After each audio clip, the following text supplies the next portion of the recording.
கனமழையால் ஐயப்பன் தாங்கல் பேருந்து பணிமனையை வெள்ள நீர் சூழ்ந்திருக்கிறது. மேலும் இது குறித்த கூடுதல் விவரங்களோடு இணைகிறார் எமது செய்தியாளர் சுரேந்தர். சுரேந்தர், வணக்கம். தற்போது இந்த நீரை வெளியேற்றுவதற்கு எதுவும் நடவடிக்கைகள் எடுக்கப்பட்டிருக்கிறதா? தற்போதைய கள நிலவரம் என்ன?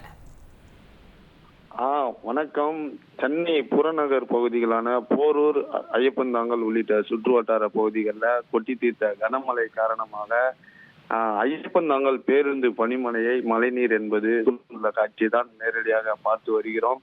குறிப்பாக மாநகர போக்குவரத்து கழகம் சார்பில் இந்த பணிமனை கடந்த சில ஆண்டுகளாக செயல்பட்டு வருகிறது. இந்த நிலையில் ஒவ்வொரு மலைக்கும் இந்த பகுதியில முழங்கால் அளவிற்கு மழைநீர் தேங்குவது தொடர்கதையாகி வரக்கூடிய சூழல் தான் இந்த பகுதியில நிலை வருகிறது. இதனால் ஓட்டுநர், நடத்துனர்கள், அதே போன்று பயணிகள் என பலரும் பல இன்னலுக்கு ஆளாவதாக தொடர்ந்து புகார் வந்திருக்கிறது.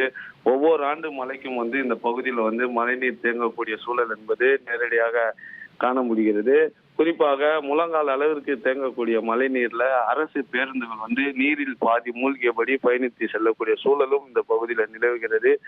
இது குறித்து பல முறை ஓட்டுநர், நடத்துனர்கள் புகார் தெரிவித்தும் முறையாக அந்த பகுதியில தண்ணீர் தேங்காதவாறு பனிமலை மாநகர பேருந்து கழக சார்பில் தண்ணீரை அகற்ற மின் மோட்டார் வைக்கப்படவில்லை என்ற புகாரும் எழுந்திருக்கிறது. மேலும் இது தொடர்பாக மாநகராட்சி மற்றும் ஊராட்சி நிர்வாகமும் எந்த ஒரு முன்னேற்பாடும் செய்யப்படுவதில்லை என்ற புகாரும் தான் இந்த பகுதியில காண முடிகிறது.